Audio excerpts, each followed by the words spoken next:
caalamka cyber security-gu waa meel markasta ay ka socdaan waxyaabo aad la yaab leh. hackers doonaya inay waxyeeleeyaan dadka si ay u gaaraan hadafyadooda, kuwa raba inay adduunka ka badbaadiyaan damacaas halista badan ee hackerska, iyo dawlado markasta raba inay helaan xogta ugu badan ee ay heli karaan.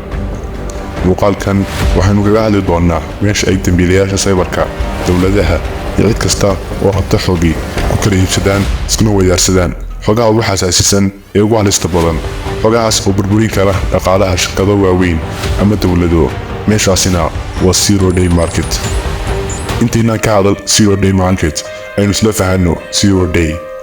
zero day waxaa la isku dhahaa saddexdan oo kale ah zero day vulnerability, zero day market iyo zero day attack. aynu ku horeyno zero day vulnerability. kan waa marka ay hackersku softwareska ka helaan guduleed aan shirkadda softwarekaas lihi ogeyn oo cusub. vulnerability-gaasina uu sababi karo in la soo dhex galo shirkadaas, lagana helo xogahooda ama xitaa lala wareego controlka softwarekaasi. okay, haddaba isna waa maxay zero day market? kani waa suuqa lagu kala iibsado zero day vulnerability-ga. waxaana jooga 3 kooxood oo waaweyn: waa hackers, dawladaha iyo shirkadaha waaweyn. saddexdan mid kasta waxay suuqa ugu jiraa faa'iido doon, waana meel lagu kala iibsado zero day vulnerability-ga, laguna kala siisto qiimayaal aad u sarreeya.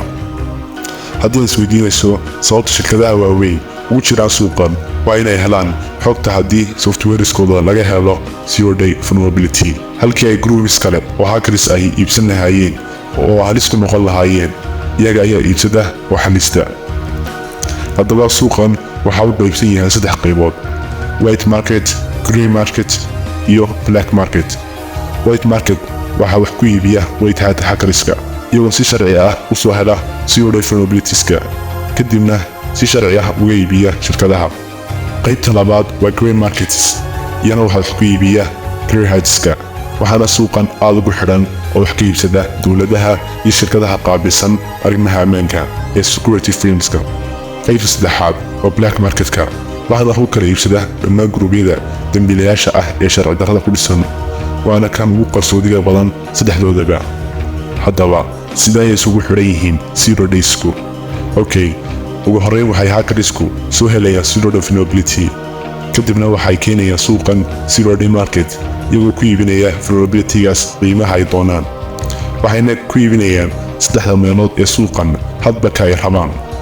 haddaba haddii hackerska xun uu gacanta u galo zero day vulnerability, waxaa dhacaya wax loo yaqaano zero day attack.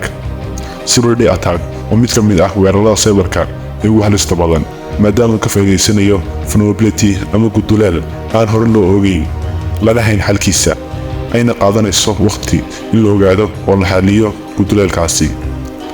waxayna weeraradaasi noqon karaan ransomwares oo madax furasho lagu weydiinayo dadka markaasi isticmaalaya softwareka, ama spyware oo ah mid lagu basaasayo xogta dadka isticmaalaya softwarekaas.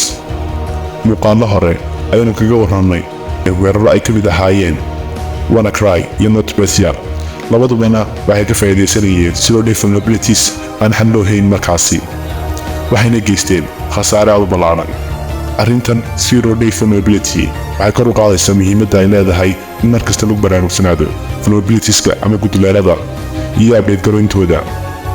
sidoo kale zero day waa tool laba af leh, iyadoo loo adeegsan karo in lagu horumariyo ammaanka cyberka, sidoo kalena loo adeegsan karo in lagu waxyeeleeyo caalamka dijitaalka ah. xilligan waxaa ugu qaalisan ee la kala iibsado uguna halista badani waa xog iyo macluumaad. cyber security-na waa mid ka mid ah meelaha ay ka jirto tartanka xogtu. ku dadaal inaad ilaashato xogaha iyo macluumaadka kugu jira taleefankaaga iyo kombiyuutarkaaga. samayso passwords adag, markastana update ahow. ha ilaawin inaad muuqaalka like saarto lana wadaagto asxaabtaada. mahadsanid.